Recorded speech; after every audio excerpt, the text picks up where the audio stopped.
नमस्कार दोस्तों, आज से तकरीबन 6 साल पहले की बात है जब मैं अपनी आपा जन्नत जहां से मिलने के लिए कन्नौज गया था। मेरी आपा की एक बेटी और एक बेटा है। बेटे का नाम शाहिद और बेटी का नाम अलीफा है। मैं सुबह वाली ट्रेन से चला था और शाम को करीब 6 बजे अपनी आपा के यहाँ पहुँच गया था। मार्च का महीना था। वह दिन में गर्मी लेकिन शाम खुशगवार हो जाती थी। जब मैं वहां पहुंचा तो सब लोग बहुत खुश हुए। मेरी आपा के बच्चे शाहिद और अलीफा मुझे बहुत प्यार करते थे। खास तौर पर अलीफा, वो कहती थी मामा तो और भी हैं लेकिन जितना आप हंसी मजाक करता हो और कोई नहीं करता। पिछली बार 3 साल पहले आया था तब वो मेरे साथ ही लगी रहती थी और सोने की जिद भी मेरे साथ ही करती थी। घर में देखा अलीफा नहीं दिखाई दी। मैंने आपा से पूछा अलीफा नहीं दिखाई दे रही। तब आपा ने बताया वो ट्यूशन पढ़ने गई है और तकरीबन 1 घंटे में आ जाएगी। मैं गेस्ट रूम में चला गया और दिन भर की थकान उतारने लगा। ऊँघ भी गया था। तभी मुझे अलीफा की आवाज़ सुनाई पड़ी। वो वापस आ गई थी। उसने पूछा बड़ी चालकदमी है, क्या कोई बात है? शाहिद ने कहा मामू जान आए हैं। अलीफा उछलकर बोली वाकई। मामू कहाँ हैं? कमरे में हैं, लेटे हैं। अलीफा ने खुशी से अपना बैग फेंका और दौड़ती हुई मेरे कमरे में घुस आई और मामू कहते हुए मेरे गले लग गई और मेरे ऊपर गिर गई। मैं चाहकर भी उठ भी नहीं पाया। मैं थोड़ा अचकचा भी गया था। इससे पहले मैं कुछ कहता उसने सवाल दाग दिया मामू आपको अब फुर्सत मिल गई। इतने दिनों से कह रहे थे कि आप आ रहे हैं और अब आए। मैं भौंचक रह गया था। 3 साल पहले जिसको मैंने देखा था वो बिल्कुल बच्ची थी और अब जो अलीफा मेरे ऊपर गिरी पड़ी थी वो बड़ी हो गई थी। अलीफा बेहद खूबसूरत लग रही थी और उसके शरीर में निकलते हुए जोबन मेरे सीने से रगड़ रहे थे।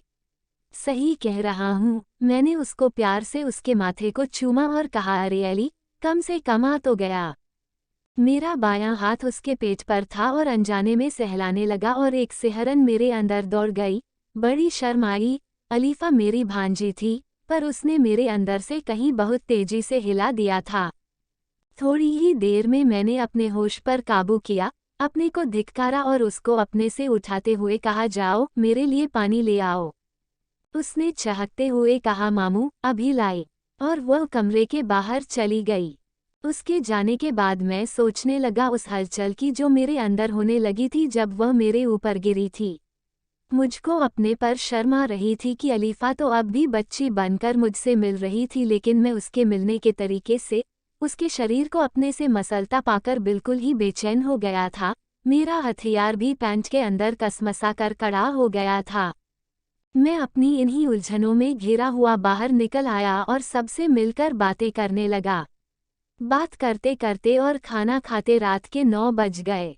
रात में बत्ती अक्सर चली जाती थी इसलिए सबने चारपाइयाँ बाहर वरांडे में निकाल ली थी। हम लोग उन पर लेट गए और लेटते ही बिजली चली गई।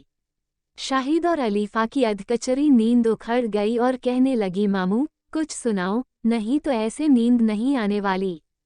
मुझे भी नींद नहीं आ रही थी इसलिए मैं भी उन सबको कहानी किस्से सुनाने लगा और वो लोग भी अपनी चारपाई छोड़ मेरे अगल बगल आ गए। अलीफा मेरे सर के बगल में आकर बैठ गई और जब मैं कहानी सुना रहा था, अलीफा मेरे सर पर हाथ फेरने और दबाने लगी। वो सर दबा रही थी और मैं बेचैन होने लगा था। मुझे उस धुंधले अंधेरे में वो साफ दिख रही थी और मेरी आंखों के सामने उसके उभरते हुए गेंद नजर आ रहे थे। थोड़ी देर बाद मैं जब अपने हथियार के कड़ेपन से परेशान हो गया तब मैंने उसके हाथ को हटाने के लिए अपना हाथ ऊपर किया और उस कोशिश में मेरा हाथ उसके उभारों से टकरा गया। एक करंट सा लग गया मुझे। मैं पत्थर सा अपना हाथ वहीं रखे रहा और उसकी छाती सांस लेने से हिलते हुए मेरे हाथ से टकराती रही। मुझे घबराहट भी हो रही थी लेकिन मेरा मन उस जगह से हटाने का भी नहीं कर रहा था। तभी अलीफा ने दूसरे हाथ को मेरे उस हाथ पर रख दिया और मेरा हाथ उसके हाथ और उसकी उभार बीच कैद हो गया और अब उसकी छोटी से संतरे रह से मेरे हाथ को दबाव देने लगी थी। क्योंकि लाइट नहीं थी इसलिए किसी को भी एहसास नहीं था कि मेरा हाथ उसके संतरों से अटखेलियां खेल रहा है। अब मेरे अंदर का तूफान उफान पर चढ़ चुकी थी और उसने मुझे मामू से एक जवान मर्द बना दिया था और अलीफा की संतरे मुझे सिर्फ एक लड़की बुलावा देती हुई लग रही थी। मेरे हाथ का उसके हाथ का दबाना मुझे हौसला दे गया। मैंने अपने हाथ के पंजों को ढील दी और उसकी छोटी संतरों को हौले हौले दबाने लगा। मैं जैसे जैसे दबाता, अलीफा मेरा सर और तेजी से दबाने लगती। इसी दौरान आपा की आवाज आई और मैंने घबराकर अपना हाथ तेजी से हटा लिया। आपा ने कहा, शकील, तुम दूध पियोगे? मैंने कहा, नहीं, मुझे नहीं चाहिए। उन्हें कहाँ पता था कि आज उनका भाई अपनी आपा की बेटी का दूध पीने ले लिए पगला गया है। मैंने हाथ जब नीचे खींचे थे, तब मेरा हाथ उसके पेट पर आ गया था। मैंने महसूस किया कि वहां से कपड़ा थोड़ा उधड़ा था और मेरा हाथ उसके नंगे पेट से टकरा रहा था। मैंने उस नंगी जगह पर हाथ रख दिया। उसके थोड़े से नंगेपन पर हाथ रखकर मुझे अजीब सी गर्मी लगी और डर के मारे छुआ हुआ हथियार फिर से गर्मा कर खड़ा हो गया। मैं उसके नंगे पेट को आहिस्ते से सहलाने लगा। मैं जानता था कि जो कर रहा हूँ वो खतरनाक है, लेकिन पता नहीं उसने मेरी सब समझ छीन ली थी। अलीफा बिल्कुल पत्थर बनी बैठी थी, उसकी सांसें लंबी और सिसयाती हो गई थी। बिजली अभी भी नहीं आई थी और मैं उसका पूरा फायदा उठा रहा था। तभी अंधेरे में आपा की आवाज आई, बिजली अब कब आएगी पता नहीं। 10 से ऊपर का वक्त हो गया है, चलो अब सब सो जाओ। हम लोग अंदर जा रहे हैं। अलीफा, चल आकर सो जा। मेरे तो होश उड़ गए। सारे अरमानों पर पानी फिर गया। सही कह रहा हूँ मैं, बिल्कुल सांस रोके लेटे रहा। मेरे हाथ जहाँ था वहीं रुक रह गया। एकदम से अलीफा फुसफुसाई, मामू, आप अम्मी को कहो ना कि अलीफा सो गई है। मैं चौंक गया और तुरंत आवाज ऊंची करके बोला, आपा, अलीफा सो गई है। आपा बोली, यह तुझे रात भर नहीं सोने देगी, सारी रात लाते मारती है, तुम थके होगे। मैंने कहा, कोई बात नहीं, पहले भी तो साथ में सोती थी, सो गई है तो सोने दो, कल की कल देखी जाएगी। आपा ने आवाज लगाई, ठीक है, लेकिन देखना यदि तंग करे तो भीतर भेज देना। मैंने कहा, ठीक है आपा, यदि नींद में खलल होगा तो मैं भेज दूंगा।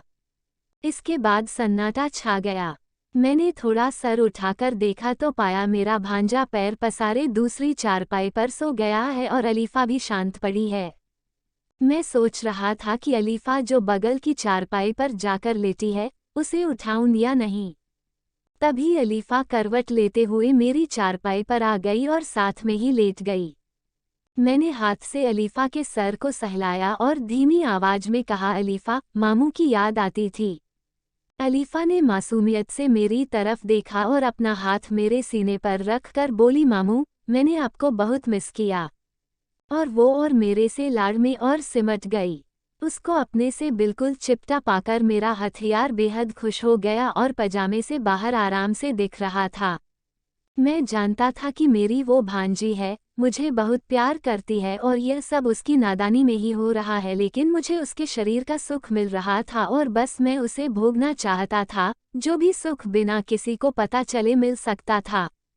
मैंने इस रात को पूरा उठाने की साध ली थी। मैंने अपना बायां हाथ उसके सर से नीचे किया और उसके चेहरे और गाल को सहलाने लगा। मैंने उसका चेहरा थोड़ा अपनी तरफ घुमाया और उसकी आंखों में देखते हुए अपनी उंगली उसके लबों पर फिराने लगा।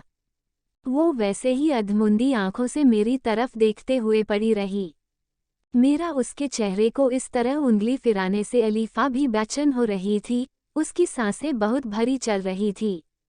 उस अंधेरे में भी वो मुझे एक अप्सरा से कम नहीं लग रही थी। हालांकि उसके संतरे अभी ज्यादा बड़ी नहीं हुई थी, लेकिन उसके बदन की गर्मी मुझको पागल किए दे रही थी। चेहरा सहलाते सहलाते मैंने उसके गाल पर अपने ऊँट रख दिए और कान में कहा, अलीफा, तू बहुत प्यारी है, मुझे तुझ पर बहुत प्यार आ रहा है, तुझे बुरा तो नहीं लग रहा। उसने हल्के से अपना सर हिलाकर अपनी मौन स्वीकृति दी और अपना सर मेरे बगल में और घुसा लिया। उसकी इस हरकत के बाद तो मैं एक नए जोश में आ गया और उसको कस के भींच लिया और अपने होंठ उसके होंठों पर रख कर एक जोरदार बोसा लिया, फिर उसके लबों को चूसने लगा। मेरे गर्म लबों से वो भी बिलबिला गई थी, शायद वो खुद में ही बेसुध हो गई थी। मैं उसको चूम रहा था और इधर मेरे हाथ अपने आप उसके सीने पर चले गए और मैं उन्हें टटोलने लगा। अपनी हथेलियों से उन्हें दबाते हुए मैंने कहा, अलीफा तुम तो काफ़ी बड़ी हो गई हो। उसने मिमियाते हुए कहा, मामू मैं तो आपके लिए अभी भी बच्ची हूँ। अब मैं काफ़ी इत्मीनान में हो गया था और इस नन्ही कली को पूरी तरह चखने के लिए बेकरार हो गया। मैंने हाथ से उसकी शमीज़ ऊपर कर दी और उसके नंगी संतरों को अपने हाथ से मसलने लगा। उसके नन्हे संतरों को मेरी उंगली छेड़ रही थी और वो और तनी जा रही थी। मैं थोड़ा से नीचे सरक गया और उनको अपने होठों में लेकर चूसने लगा। आलिफा के मुंह से सिसयाती हुई बंद आवाज़ ही निकल रही थी। उसको भी आवाज़ होने की चिंता थी जितनी मुझको थी। मैंने उसकी उभार को चूसते चूसते ही एक हाथ से अपने पायजामे का नाड़ा खोलकर सरका दिया। मेरा हथियार भन-भना कर आज़ाद हो गया। मुझे अंधेरे में भी उसके पगलापन का एहसास हो रहा था। झट से मैंने चादर को अपने दोनों पर डाल दिया ताकि कुछ भी दिखाई न दे। फिर मैंने उसके छोटे से हाथ को अपने हाथ में ले लिया और नीचे ले जाकर अपने उस पर रख दिया। मेरे हथियार को छूते ही वो चौंक गई और हाथ हटाने लगी, लेकिन मैंने उसके हाथ में अपना पकड़वा दिया। उसने घबराए आवाज में कहा, मामू इतना बड़ा है। कहानी जारी रहेगी। इस कहानी को पूरा सुनने के लिए अगले भाग को देखिए। ऐसी और कहानियाँ लेकर मैं आती रहूँगी। इससे भी रोचक कहानियों के लिए 10 PM स्टोरीज को सब्सक्राइब करें।